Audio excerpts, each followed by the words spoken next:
Hello everyone and welcome to this week's lecture series, and in this week we're going to be discussing the art of mystery cults. And in this first section of the lecture I'm going to be discussing a little bit what a mystery cult is, how they operate outside of the sort of state-sanctioned ritualistic practices that we discussed earlier on in the semester, and also to introduce you to the site of the Villa of the Mysteries, which we have mentioned before just outside Pompeii, but we're going to be looking at more closely in the next lecture of this series. So mystery cults, as I mentioned before, operate sort of outside of that state-sanctioned religious practice, such as the worship of the deified emperor or the worship of major city and state gods. Priesthoods and magistracies we mentioned a while back were sort of class-linked and socially linked, and were part of the sort of social practice of establishing hierarchies. So we see a side of ancient Roman religion in particular that is really focused on a sort of juridical, legal aspect. We know about it through sources where we see that people have recorded laws, regulations, rules pertaining to these rites and rituals, and who should be doing them and when. So there's this great concern on one side of the religious practice that is very much concerned with keeping the state functioning at a large scale level. Mystery cults, on the other hand, arise from more localized practices and are more concerned with questions of individual experience and small group experience and the mysteries of life and death, right? So it's a little bit of a more personal level of religious practice that occurs alongside, but separate from the state ritual that we've discussed in the past. Now, mystery cults have earlier roots. They're not just Roman, and generally speaking, they focus on a deity or a group of deities, and have some sort of something to do thematically with the mysteries of life and death, with rebirth, with the cycles of nature, with fertility. So with these sorts of modes of practice that are a little bit more mystical in some aspects than what we see in the state rituals, which are more about keeping things running, keeping things smooth. Now, mystery cults also often required a set of initiation. So in order to fully understand what was going on in the cult, what the purpose was, what the answers to the large questions were, you had to go through a set of initiations. You had to become a member and go through some rites in order to actually understand what those are. So for art historians and historians looking at mystery cults, we have a very limited perspective on what we can actually say about them. Oftentimes the most important things about these mystery cults are things that were not written down and published, so we do not know them and we don't have access to them. What we do have access to sometimes is visual imagery and places that were used in the celebration of mystery cults, or that seem to have been used in the celebration of mystery cults. So the first place that I want to introduce you to today is the Villa of the Mysteries just outside Pompeii, named for a room in which it has these large-scale frescoes that we'll be discussing that display Dionysiac or Bacchic mystery rites and seem to have some sort of role in perhaps rites that were practiced in this space, in this house, just on the outskirts of the city of Pompeii. So here you see a reconstruction drawing looking at what the facade of the Villa of the Mysteries might have looked like, and you'll notice that it is raised up on this sort of terrace structure built a little bit into the side of a hill. It has this lower area with a cryptoporticus, so an enclosed sort of portico area that is fully interiorized and below ground, so that it would be an area where you can keep cool, as well as this veranda, which is looking out into the landscape surrounding here and actually looking out towards the water shoreline that is very open. So you see colonnades here, probably enclosed by curtains rather than more walls, for example, right? So more permanent architectural fixtures. And the room that we're going to be looking at and really concerned with today is right here, right? So it is entered just to the side of this sort of imposing facade, this beautiful seaward veranda area. Not exactly part of this major decorated space complex area here, but just off to the side, a little bit more private. If we go all the way back to our grand, humble public-private axes, it's a little bit more of a private space, but still very much on display, right? So there's a balance there. Here's what the villa looks like in the 60s. This is a bit of an archival photograph. And you can see again here we have this raised podium with the villa structure, and the room we are concerned with is right here. On the inside, like many a suburban villa, one of the most prominent architectural features is this central colonnade courtyard, porticoed courtyard here, in this case with steps down into the crypt porticus below. So if you entered from the street, you would come in, there's a little vestibule area, and you walk right into this portico before hitting these major decorated spaces of the house leading out onto the veranda that we were looking at before. So our room that we are concerned with is, again, right here.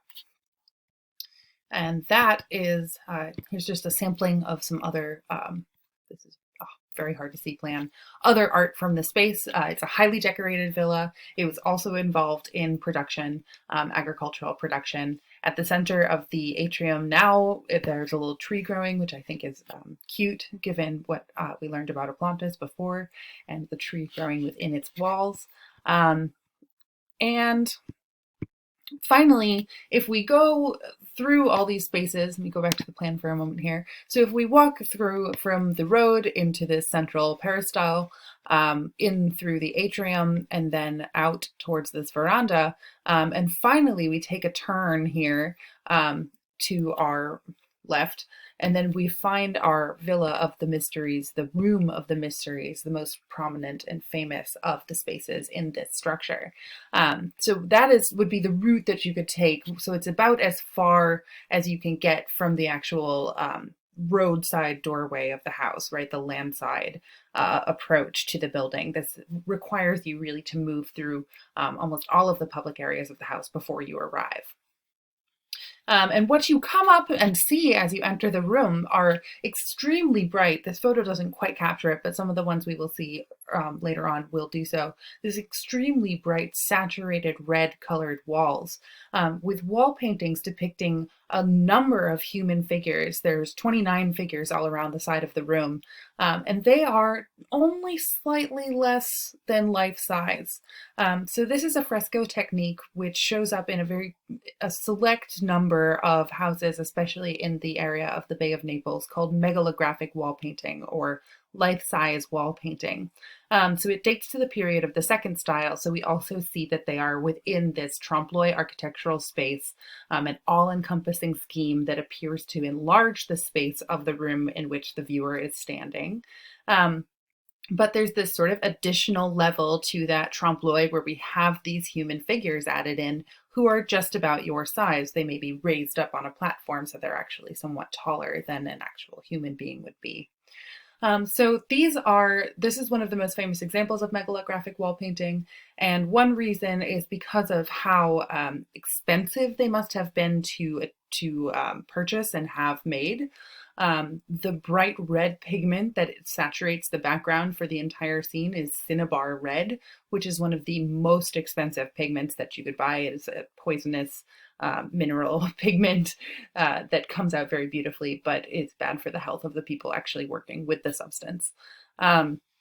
So these must have been very expensive frescoes to have done. They're really detailed and beautiful, beautifully carefully executed with a lot of shading and attention to the details of every single figure.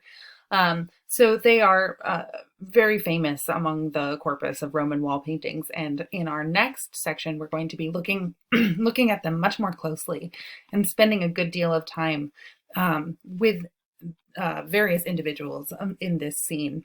But the overall scene seems to show some sort of Dionysiac or Bacchic mystery cult ritual, perhaps an initiation ritual, There seems to be some sort of wedding imagery in here. There seems to be a mixture of deities and mythological figures and human beings all mixing in one space. And I should tell you off the bat that the identifications of individual figures, the interpretation of the overall scene and of the details of the scene remain hotly debated by scholars. There's a lot of mystery to the Room of the Mysteries in the Villa of the Mysteries. I'm sure that doesn't surprise you. So we're going to be looking at this painting much more closely in the next section, but I want to just quickly introduce you to the layout of the space and how the paintings operate. And also, for your assignment this week, I'm going to have you sort of use the PowerPoint presentation as a resource while you're doing your own work.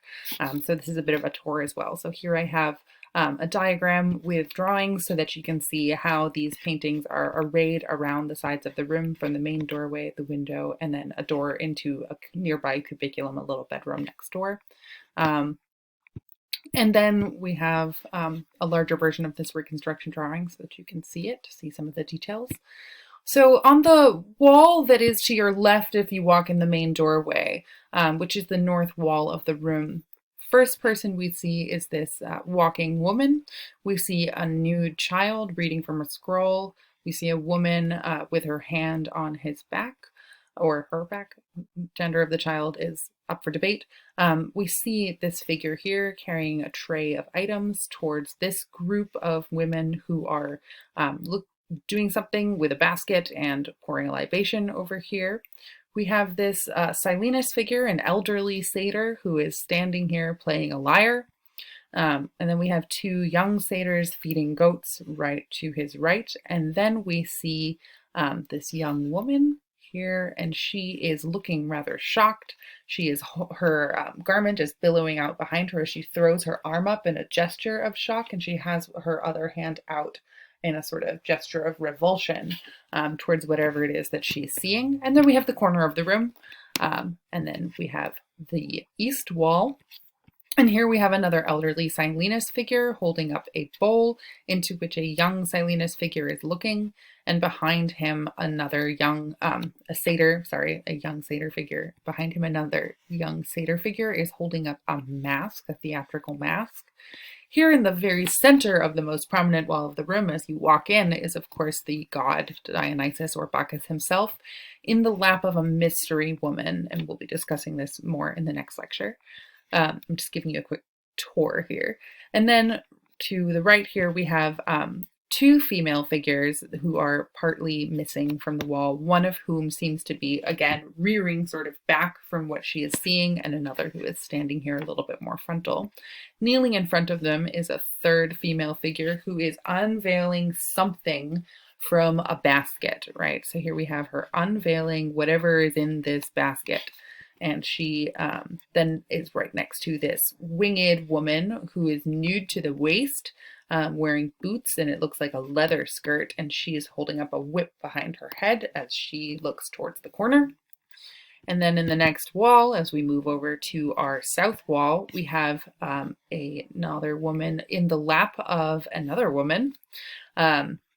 And she seems to be being whipped by the figure on the other side, and she is nude to her waist as well. And then we have a woman here holding a thyrsus, sort of getting ready to pass it on, and a dancer as well, who is in movement and playing cymbals as she dances. And then there's a large window. And then over on the other side of the window, we have a little Cupid figure, a woman getting her hair done by another, and then the corner of the room again. And then we have finally on the wall to either side of the main doorway. So if you are exiting the room, the last thing that you see, another Eros figure, another Cupid figure here, and then another matron watching the scene as well. So that's just your brief tour. We're going to be coming back and looking at all these things a little bit more closely.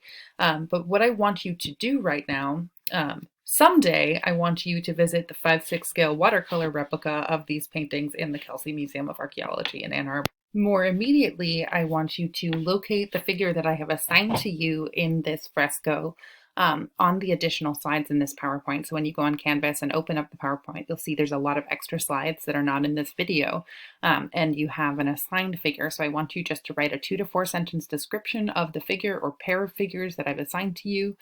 Spend a little time looking at them, get to know them. Try to do it cold. We're going to be discussing all of these figures more a little bit in the next lecture. I just want you to familiarize yourself with them for now. And I will see you soon. Thank you very much.